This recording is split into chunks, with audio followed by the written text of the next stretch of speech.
지금부터 들려드릴 상황은 실제 사건에 기반하지만 묘사 중 일부 각색된 부분이 있음을 밝힙니다. 선생님. 왜 무슨 일이니? 저 아무래도 코로나19 같은데 몸이 안 좋아서요. 약 좀 받을 수 있을까요? 글쎄, 내가 보기에 너 안 아픈 것 같은데? 정말 아픈데. 그냥 자고 일어나면 좀 나아질 거야. 진짜 아픈데. 일기나 써야겠다.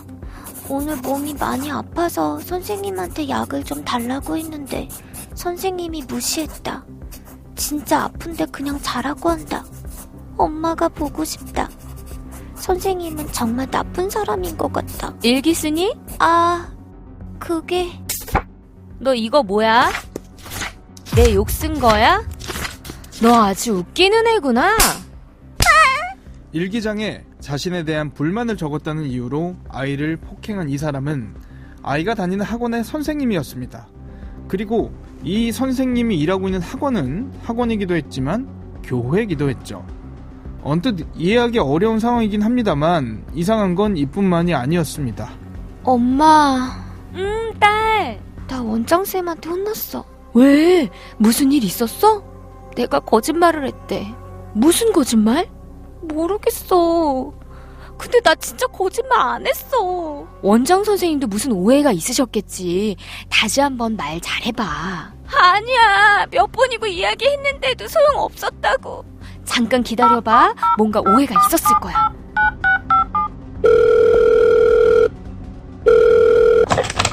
여보세요? 저예요. 엄마. 아이고 어머니, 웬일이십니까? 네, 잘 지내시죠?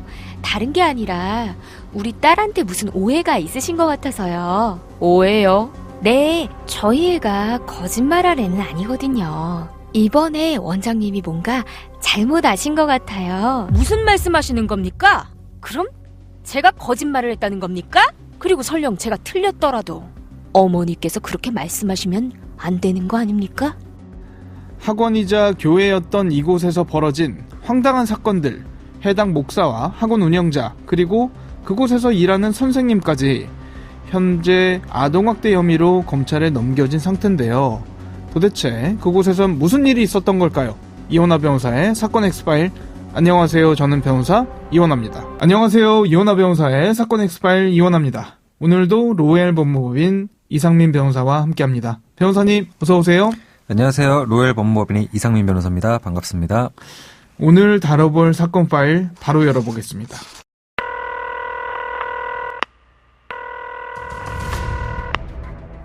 사건은 보이는 것보다 가까이에 있다. 변호사의 눈으로 냉철하게 바라본 사건 사고. 이원하 변호사의 사건 X파일. 30번째 파일. 뭔가 수상한 학원의 정체. 어떤 사건입니까? 종교단체가 운영하는 학원에서 실질 학원장과 목사, 교사가 신도의 자녀 2명을 상습폭행한 사건입니다. 신도의 자녀들은 부모님이 과거 알고 지냈던 목사의 소개로 이 사건 교회와 학원에 다니게 되었는데요. 자녀들의 부모는 신앙과 학습을 함께 할 수 있다는 판단에 자녀들을 이곳에 보내게 되었고, 학원장 등이 처음에는 호의를 베풀어주며 일정 기간 가족들을 교회에서 지낼 수 있도록 해주자 가족들은 이들을 더욱 신뢰하게 되었습니다. 그런데 이러한 교회와 학원의 호의는 오래가지 않았는데 이후 교회와 학원 층에서는 아이들에게 신체적 학대를 하고 아이들과 부모를 단절시키기 위하여 아이들을 정신적으로 세뇌시킨 정황이 밝혀진 사건입니다. 특이하네요. 저는 이런 게 있는지도 몰랐는데 이게 학원이면서 또 교회이기도 하다는 건데 이게 무슨 얘기인가요? 교회와 학원이 같은 건물에 있고 학원은 자습을 하는 공부반 형태로 운영되며 실제 학원의 학원생은 교회 신도 자녀들이 대부분이며 실제 이 사건 신도의 자녀들이 학원에 숙식을 했던 것으로 보아 학원과 교회가 실질적으로 동일한 사람들에 의해 운영된 것으로 보입니다. 아이들이 학원에서 잠을 자거나 생활을 하고 밥도 먹고 그랬다는 거죠? 네, 실제 아이들은 2020년 8월경 이곳에 들어가게 된 이후부터 이곳에서 벗어날 때까지인 2023년 8월경까지 숙식을 했던 것으로 파악됩니다. 피해를 입었다고 알려진 아동들이 지금까지 총 4명인데요. 꽤 오랜 시간 학대를 당했던 것 같아요. 네, 현재 파악되는 아동들은 앞서 말씀드린 신도의 자녀 2명을 포함하여 총 4명으로 현재 혐의상으로는 2021년 1월경부터 2023년 8월경까지 약 3년이라는 장기간 동안 학대를 한 것으로 보입니다. 도대체 그 학원에서 어떤 일이 있었던 건지 하나씩 살펴봐야 할 것 같은데 구체적으로 어떤 피해가 있었던 겁니까? 구체적으로 이곳에서는 아이의 일기장 내용을 문제 삼아 허벅지를 수십 차례 때리기도 하고 거짓말을 했다는 이유로 무릎을 꿇린 뒤 수십 차례 허벅지를 때려 피멍이 들게도 하고 아이가 비누칠을 하지 않고 샤워를 했다는 이유로 100여 차례 때리는 등 심각한 폭력을 행사한 것으로 밝혀졌습니다. 그거 말고도 또 피해들이 있었다고 하던데요. 앞서 말씀드린 직접적인 신체 폭력 행위 외에도 아이들이 잘못을 했을 경우 3일간 식사를 주지 않고 굶기면서 성경만 읽도록 하는 등의 행위까지 서슴지 않았다고 합니다. 이 신체적 학대도 있어서는 안 될 범죄입니다만 제가 이 사건을 보고 더 충격받았던 거는 정서적인 학대를 한 부분이거든요. 정말 말도 안 되는 요구들을 하고 세뇌하다시피 하지 않았습니까? 네, 말씀하신 대로 상당 기간 아이들이 이곳에서 숙식을 하는 과정에서 아이들과 부모를 분리시키기 위해 아이들에게 부모를 그 남자, 그 여자라고 부르게 하고 부모에 대해서 부모가 너희를 버렸다. 너희 부모는 거짓말쟁이고 은혜를 모르는 사람들이라고 말하며 틈틈이 아빠 끊었냐, 엄마 끊었냐 등의 질문을 했다고 합니다. 황당한데요. 과거에도 비슷한 사례가 있었던 것 같은데 어떻게 보면은 교회라는 그런 이제 종교적인 특수성을 이용을 해서 이런 범행을 했었던 것 같긴 합니다. 이런 상황에서 어떻게 이 사건이 수면 위로 드러났을까도 궁금한데 사실 밝혀지기가 쉽지는 않았을 것 같거든요. 어떻게 알려지게 됐을까요? 좀 밝혀진 경우에도 되게 좀 황당한데 2023년 8월경 아이들이 교회와 학원 내부 규율을 어긴 데에 화가 난 학원장이 그제서야 아이들을 집으로 돌려보냈고 집으로 돌아온 아이의 몸에서 연한 멍 자국을 발견한 부모가 아이들의 학대 사실을 알게 돼 경찰에 고소를 하게 된 것으로 결국에는 학원장이 아이들을 자진해서 돌려보내게 되면서 이 사건이 알려지게 된 것입니다. 자기가 돌려보낸 거예요? 황당하네요. 네, 좀 황당합니다. 경찰이 바로 조사 들어갔죠? 네, 경찰에서는 바로 조사가 들어갔고 수사 과정에서 구속영장까지 청구하였으나 법원에서는 도주의 우려가 없다는 취지로 영장은 기각되어 불구속 상태로 2023년 4월 초경 검찰로 송치되었습니다. 검찰로 송치된 가해자가 이 교회 목사와 학원 운영자 그리고 그곳에서 일하는 강사 1명 이렇게 총 3명이죠? 네, 현재까지 밝혀진 바로 이 3명입니다. 적용된 혐의는 아무래도 아동학대일 것 같은데요? 네, 구체적으로 적용된 혐의는 아동학대 범죄의 처벌 등에 관한 특례법 위반, 상습학대 혐의로 검찰로 송치되었습니다. 변호사님이 보시기에는 어떻습니까? 현재까지 밝혀진 내용들을 살펴봤을 때 형량 어떻게 예상하세요? 아동학대에 대한 처벌 수위는 매우 무겁고 특히 상습학대의 경우에는 각 죄에서 정한 형의 2분의 1까지 가중하기 때문에 이 사건 같은 경우에는 상당히 중형이 선고될 것으로 예상되는데 특별히 피해자들과 합의가 이루어져 피해자들이 처벌불허한 의사표시를 하는 상황이 아니라면 공범인 강사인 경우에도 3에서 5년 정도의 형이 예상되며 주범격인 학원장과 목사에 대해서는 5년 이상의 형이 선고될 것으로 예상합니다. 특히 목사의 경우에는 아동을 폭행했던 사건으로 징역형의 집행유예 판결을 받은 전력이 있어 더 가중되어 처벌될 가능성이 높아 보입니다. 상당히 충격적인데요. 왜냐하면 목사면서 학원 원장이기도 했던 이 사람이 과거에 아동학대로 집행유예 판결을 받았다고 하면은 그 당시에도 굉장히 무거운 사건이 있었을 것 같아요. 당시에는 어떤 일이 있었을까요? 네, 이 사건 목사는 2013년 5월경 당시 중학생이던 피해자의 교실을 찾아가 피해자를 데려가기 위해 횡포를 부렸고 피해자가 이를 거절하자 피해자의 멱살을 잡고 얼굴을 수차례 폭행하였으며 2017년 7월경에는 피해자의 부모로부터 피해자가 교회와 학원으로 돌아오지 않는다고 도와달라는 부탁을 받고 다른 신도와 함께 피해자가 있던 피해자의 할머니 집을 찾아가 돌아가자고 하였음에도 피해자가 거부하자 피해자의 얼굴과 몸을 수차례 폭행해 전치 3주의 상해를 입혔습니다. 이 일로 목사에 대해서는 2019년 징역 6월에 집행유예 2년의 판결이 확정되었습니다. 이 정도면요, 선생님이나 목사가 아니거나 그냥 폭력배예요, 폭력배. 근데 황당한 게 아동학대 전력이 있는데도 학원 열 수 있습니까? 학원의 설립, 운영 및 과외 교습에 관한 법률, 약칭 학원법 제17조 제1항 제12호에 따르면 아동학대가 확인된 학원의 경우 등록 말소나 1년 이내에 교습 정지 명령이 내려질 수 있는데요.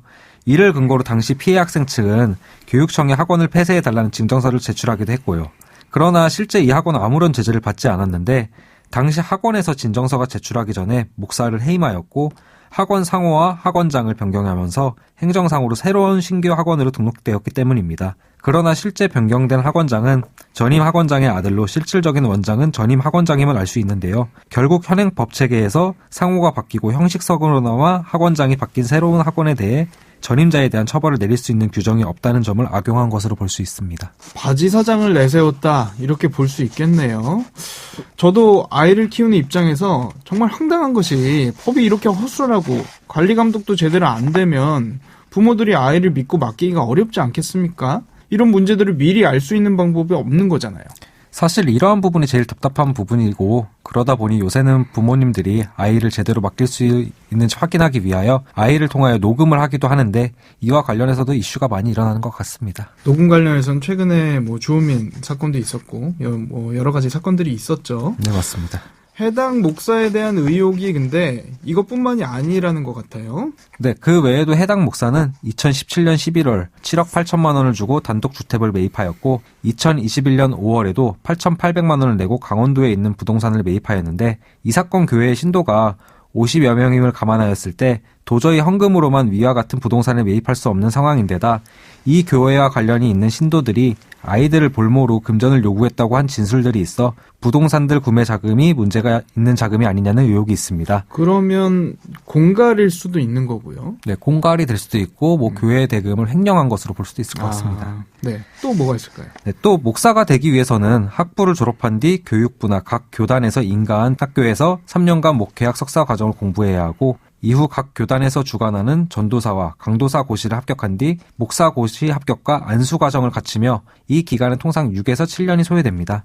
그럼에도 해당 목사는 2009년 9월 이 사건 교회 담임 목사로 취업하기 전까지 목회학 석사 과정을 이수한 기록이 없고 다만 2009년 3월 한 신학대학원에 입학해 2012년 2월 졸업을 한 기록이 있는데 이 기록에 비추어 봤을 때 해당 목사는 석사 과정을 시작한 지 6개월 만에 이 사건 교회의 담임 목사가 된 것으로 정상적인 목사 과정을 이수하지 않은 것으로 의심되는 상황입니다.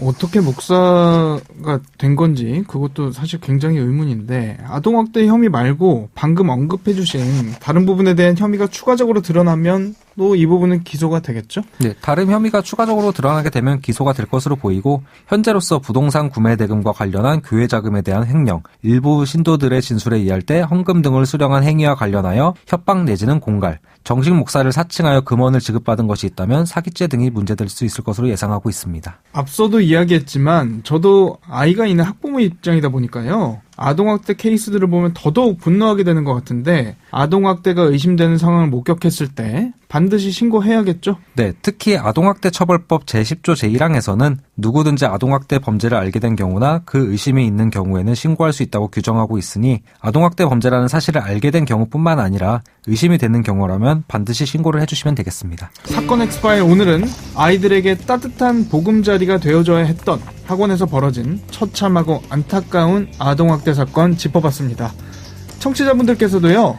아동학대가 의심되는 상황 목격하셨을 경우 절대 지나치지 마시고요. 신고전화 112, 전화문자 상담 182로 반드시 연락주시기 바랍니다. 여러분의 작은 관심이 누군가에겐 세상을 바꿀 큰 빛이 될 수 있다는 사실 잊지 마셔야겠습니다. 오늘 준비한 내용은 여기까지입니다. 끝곡으로 블루의 Sorry Seems to be the hardest word 들려드리겠습니다. 여러분은 모두 변호받아 마땅한 사람들입니다. 사건 X-파일 여러분 고맙습니다.